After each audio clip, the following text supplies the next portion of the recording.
A very good afternoon, dear audience. I see a lot of young people. I think I'm going to connect to you big time. I think we had the appetizer for the day, and then the main course was delivered by Kishale and the other speakers. And I guess today I'm the last speaker, so I think I'm the dessert, or you can call me the salt or the thum of the show, or the Rasgulla of the Bengali dish, right? So let's take away a little bit of violence. Okay, I'm going to present you a completely different story. Okay, my name is Niranjan Singh. I serve as the director of JCRE Skill Solutions. We are a very small startup company. We are hardly known.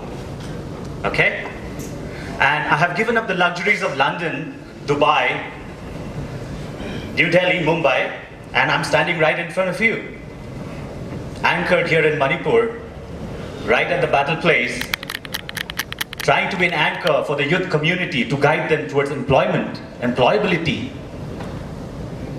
for the future that has to come to Manipur. My story is all about inspiration, entrepreneurship, and skills. What really inspired me to come back to Manipur? It all goes back to the school days. All the best part of your years always happen in the early days of your school. I was a student of Kendra Vidyalaya Lamphel here in Imphal till class 4. Always a champ, stood first. My parents decided that, Niran, you got to go to Ramakrishna Mission to imbibe some Indian values and traditions. It was very hard to get into that school because the school is known for academic brilliance. I made my way to Jharkhand, the present Jharkhand, a place called Devgarh. There I find myself surrounded by my Bengali friends and Bihari friends whose aim and objective in life is only to crack IITs and UPSC exams. They study day and night. They sometimes put torch under the blanket to study. And me being a Manipuri boy, you know, evening is sleep time, boss. But I was very much disturbed by this activity around me, my environment. I thought I must pick up my shoes, you know, and start doing something about it because these people are too competitive. I gave my first terminal examination. Unfortunately, you will not believe me, when the results came out, everything was underlined red, red, red. So the champ of Manipur was vulnerable to the competitiveness outside Manipur. And I think almost 50% of the subjects I flunked in my first terminal examination. Mind you, it's not the final exam, first terminal examination. I cried, I howled in front of my parents. I couldn't be this bad. I gathered myself. I said, how do I pick up myself from here? In Ramakrishna Mission, at 5:30 o'clock in the morning, you are made to wear dhotis, kurtas, and you have to go in the line to the twin temples. And there's a saffron robe Swami sitting in front of you, and you have to chant Bhagavad Gita. I had the opportunity to do that and to learn that. And there was one particular slokas in Gita, which is very common, which says, Karmanyavadi karaste ma phalesu kadachana. Meaning, don't worry about the fruits, the results. You keep on working hard. That's a duty. That was the only thing which was happening in my mind. So the next examination, what I did was, I didn't think about the exam. I did not think about the results. I just studied day, night, afternoon, playtime, because this is what Gita told me to do. The next terminal examination, the results came out. I would appreciate this gentleman, Swami Devmayananda, who was a vice principal in my school. He had the knack to put the spotlight on me, to motivate a person like me. What he did was, he singled me out in the school assembly like this, and he said, you know, there goes a Manipuri boy from Imphal, his name is Niranjan Singh, and you know, Devashish, you know, Mandal, you guys are the toppers of the class. Niranjan flunked last time in his terminal examination, but the margin of improvement that Niranjan has had is probably 10 times better than you people. So there's a high probability that this guy could be better than you, whereas your variance is plus minus 5%. And the moment that he said that and he patted me on the school assembly like that, I was in cloud 9. I just thought, this birth is worth living in.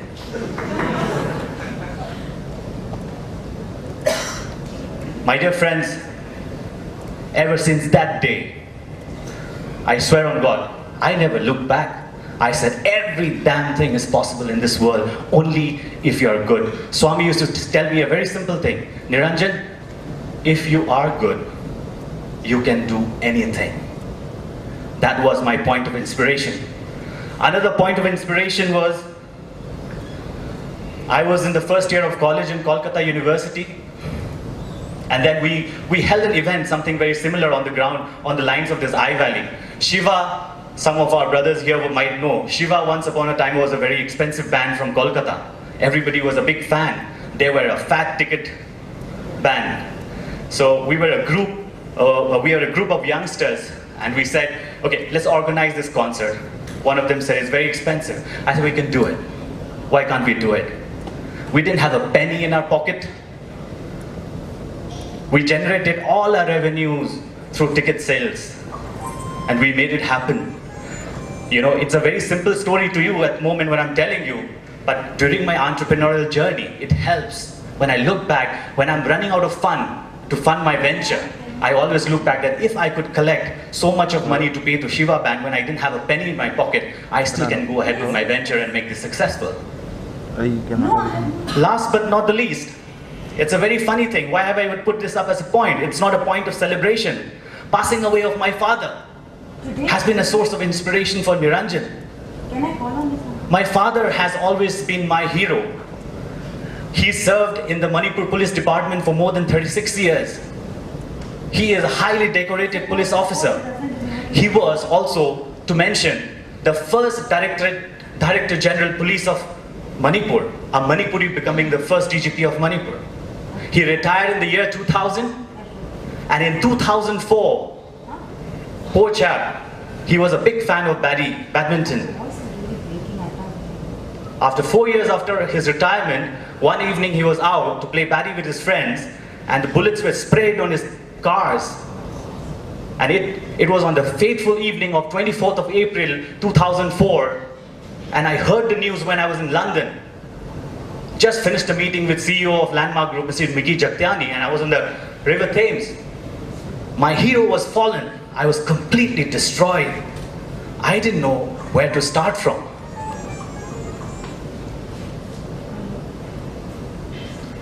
That's my father. This is me in London, spending the last night with him. This was my last meeting with him. And you will not believe me. Truth never comes out in this region. The next day, everything is quiet. Media quiet, everything quiet. Come on, for God's sake, you served in the Indian Police Service for 36 years and you don't deserve an investigation? Nothing happened. I am not complaining here, my dear friends. Don't even have sympathy for me. I'm trying to act it, telling you a story where this has become a point of inspiration for me. I had a lot of ill feeling towards the society, towards the people then. But then you know what I thought? I could have gone the other way around. But I decided, Niran, you do carry the pedigree of your father, the genes of your father. You have to continue serving the community. So I picked up myself and I said, I will never work for government ever in this lifetime. Not that government job is bad, but it's just my personal opinion that I will not work for government. I said private sector is great. You can have your own ideas. You can do what you feel like. You're an owner of your idea and venture. So that was a point of inspiration from my father. How I started my real journey, my entrepreneurial journey. I had gone to UK in 2000 to pursue my master's, ended up working for 2 companies there. Then I moved to Dubai where I worked for Marks and Spencer, and I became a senior retail analyst for some of the major malls in the Middle East. And then I came back to New Delhi and Mumbai because I was expecting my son, my child, and I wanted my child to grow up in India. That's how I made a comeback. When I came back to India, there's something that I noticed, that there was a huge service gap between the international market and how we are doing here in India. That really motivated me to get into training, right? And then I had the secret desire to be into training. So I moved to Northeast thinking that it's time for me to serve my people, our youth, towards employment and employability. So I quit my job, which was well paid, and started JCRE Skill Solutions in Guwahati, which is dedicated to retail training. You will not believe me, I had a very hard time. 2000 and 2011, for almost 2 years, revenue was hard to come by. Nothing happened. Money kept on going out to feed the new baby. 2012, we started to get some work. We also realized through our mistakes that what actually the market needs. We understood that. 2013, which was last year in May 2013, we opened our doors here in Imphal and we got a great response. Our mission? Very simple. To skill, train and empower 1 lakh youth of Manipur by 2023. 10 years from now, time bound. What's our vision? To enhance the employability of the youth of Manipur through quality training of international standards. And our plan is to go for multiple centers within Manipur first and expand in the neighboring states.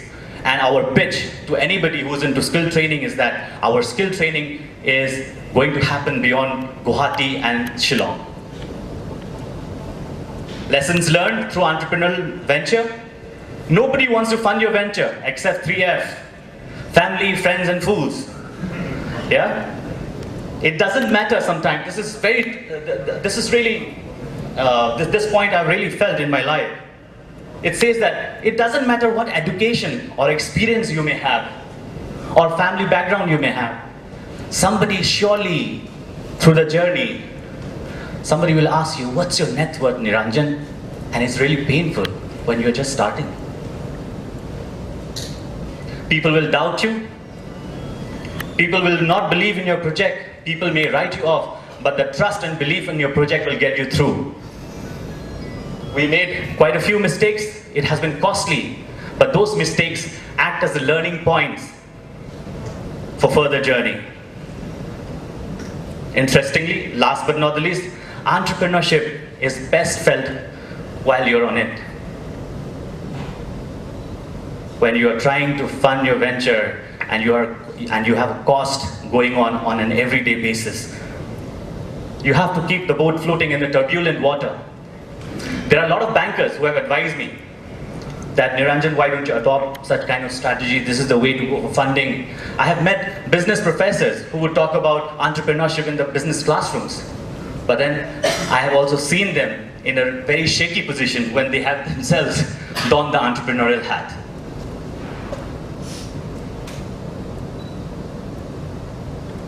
Can I have the video, please? The villains of my story. It necessarily does not mean villains, but the challenge.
That's just a small thought on the new trend, the tuition culture.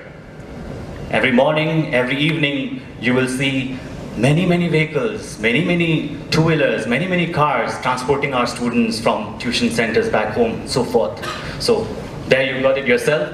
I don't know how far I might be truthful about this, but what I feel is that those people who are going to tuitions have only a very limited objectives to it. Few are given over here, where our own Manipuri society is very obsessed about, that when you grow up, you have to become a doctor, or an engineer, or an IPS officer, or an IS officer. If you are born as a man, you have to become a cop. If you are born as a woman, female, you have to become a nurse. Other than that, I don't see too many options happening over here. That's where, society is like a machine. You need all parts working.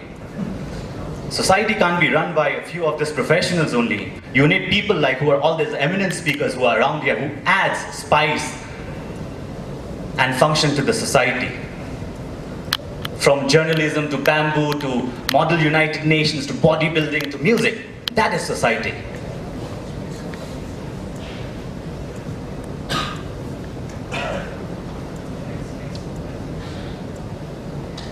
A few truthful statistics here of Manipur. Can you believe that? We are a population of 27 lakhs. And then the government jobs, the most sought after jobs in Manipur are less than even 1 lakh, including peon, drivers, clerks, everybody. So what will happen to the rest of the 26 lakhs? They have to be either a non-government people, self-employed, or lie unemployed. So 4% is government employed, 96% is non-government. I collected this data from the Youth Employment Exchange here, that what is the population of youth of 2011 census? It stands roughly at about 10 lakh. That's what the youth here would be representing, probably more than that. The percentage of unemployment is so worrying that 70% of that 10 lakhs are unemployed here in Manipur. That means we are looking at 70% unemployment. What do we do? Social unrest, problems that you are facing, the truthful questions that are suppressed, all the part of the contribution comes from here. There is no dignity of labor here in Manipur. Let me be very truthful about it. Okay? A person who drives a rickshaw feels shy or embarrassed, gets embarrassed about his profession. He doesn't owe anybody any money, but he'll cover his face every time he rides it's like, it doesn't matter what you do, but how you do it. So if the same rickshawala would be told to go to Leicester Square in London to drive a fun electric rickshaw for a joyride and you get paid like 10, 20 pounds, and he'll be most happy to do it. Twist it around. Different way of doing it. No self-esteem, we don't place any value to the labor or hard work. Look at these pictures. A rickshawala in Manipur.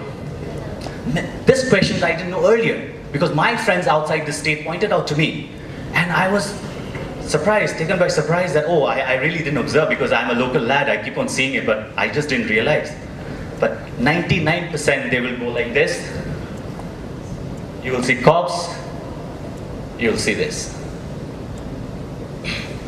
Skills, knowledge, and attitude. The work that we have been doing, JCRE Skill Solutions, in the last almost 3 years, there are a few success examples here. Victoria Ngamo underwent retail training with us.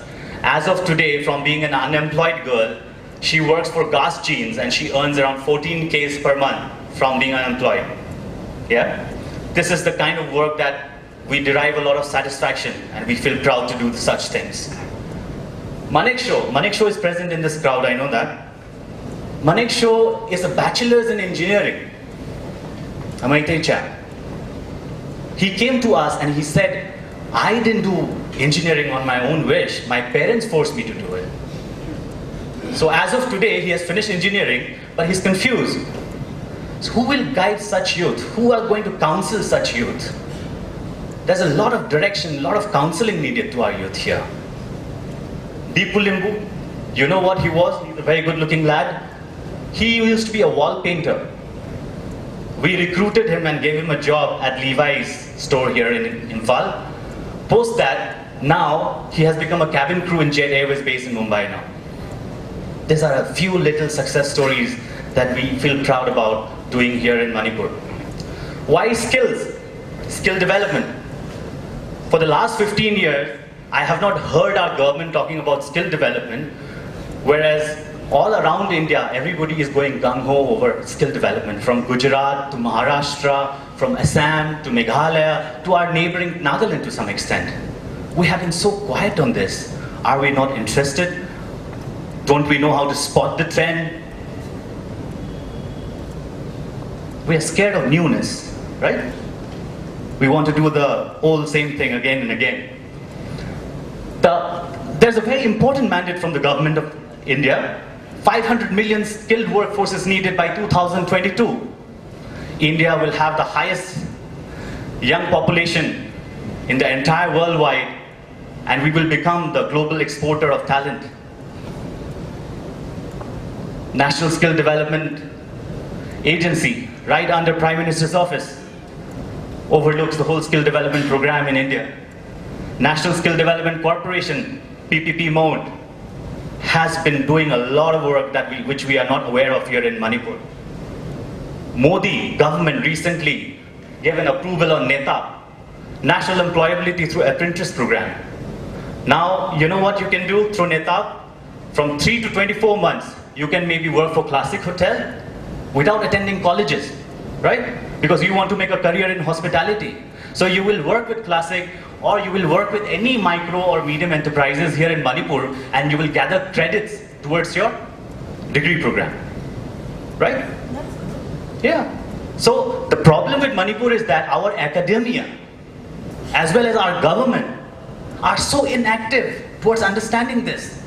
You please open the website of NSDC and see that vis-a-vis the conventional education of engineering to BA to so and so forth that you are doing can be earned through credits now. India has changed. Future will require skilled workers who are trained and have skill certification. A lot of construction happening even in Manipur to some extent. Government projects, houses are getting built. I see a lot of positive vibe in Imphal now. So there will come a time when you want to build a house, and then the laborers who come to build a house, they might need to have a certification in the future that I'm a well-trained mason, I'm a well-trained plumber, I do have a certification. If you don't have a certification, you can't work now. We complain about migrant workers in the state. Sorry. Migrant workers come to the state because there's a skill gap with the local people. Let's understand that first. We ourselves, we don't want to be plumbers. We ourselves, we don't want to pull the thelas here. We don't want to be a mason. Then why are you complaining? There's a gap, then who will work for you? They are coming in because there's a skill gap, and obviously you pay a premium for that. And again you complain that these people are very expensive. If the supply is less, obviously it has to command a premium price. What we are trying to do here is to solve indirectly some issues of social unrest by doing a simple act of doing skill training, no matter how unaware do you want to be towards it. We are trying to do a little bit of Manipurization of the skilled workforce because the Lookist policy is coming. A lot is going to happen in the future. It may take time, many, many years, but it'll happen. I recommend to my young audience here that let's not be just the bystanders and just watch this event. Let us become a part of this growth when this happens. For that, we need to acquire skills to be employable. As I said earlier, skill training vis-a-vis education, it is very much recognized now by the Ministry of Human Resource. There's a skill ministry now which is completely dedicated, headed by Sarbanand Sonowal, who hails from Assam. And 25,000 crores have been allocated to the skill ministry now. Unawareness or inactiveness amongst government and academia. Whenever I've spoken about skill development here in Manipur, everybody from educated, from anybody I'm talking about, has shown a little awareness about it. None. But then this is not going to stop us. We believe in it, and we're going to go ahead with that. Migrant workers in Khuyathong area. The reality. This is the normal life here in Imphal. What are the advantages of skill training? Skills and skill certificates enhances your employability, whether you want to join your favorite government job or you want to join your private job, right? They are shorter in durations. You can do it in the evenings, you can do it in the morning. Did you know that if you acquire skills from Ministry of Labor and Employment, a person who is very poor can get a loan from the Labor Department, and if you acquire skills, you can upgrade your current salary to a higher salary, and your name get registered in the employment exchange as a skilled person, right? You too, please must not miss this skill training bandwagon. Spare a little bit of time to acquire new skill sets other than your tuitions and academic pursuits. How about workplace skills? How about your communication skills? How about your IT skills? Do you think you possess good enough to be employable? That is the question that we need to ask. Long, but I would like to have a happy ending. There are positive indicators. Your Lucas policy, Myanmar, which is the population and the size equivalent to Manipur, linking up to Southeast Asia, is a huge opportunity for all of us, for our young audience. All together, we need to take a pledge that for every wrong deed or act that was done on this land, we must reply with an equally strong but positive action. Okay? Let us commit to the age-old disciplines, and the values that we have lost in the modern world of karma, good deed. Let's treat the part of righteousness. Have we forgotten that? How about our love and brotherhood among ourselves? Who has the courage to face the truth and speak the truth in Manipur? Everybody wants to fight? Or have you ever thought of ahimsa, non-violence, as another way? Do you think I should have reacted negatively to my father's passing away? I didn't. I reacted positively. I did not harm anybody. So, we are born, my dear friends, we are born to serve this community. We are born to serve this society. This is the highest act of order that you must do. Okay? Humility and character are the hallmarks of a true education. And when we are rest assured that these values have been passed on to the next generation, we will feel that Manipur is in safe hands. I rest my case here. Thank you.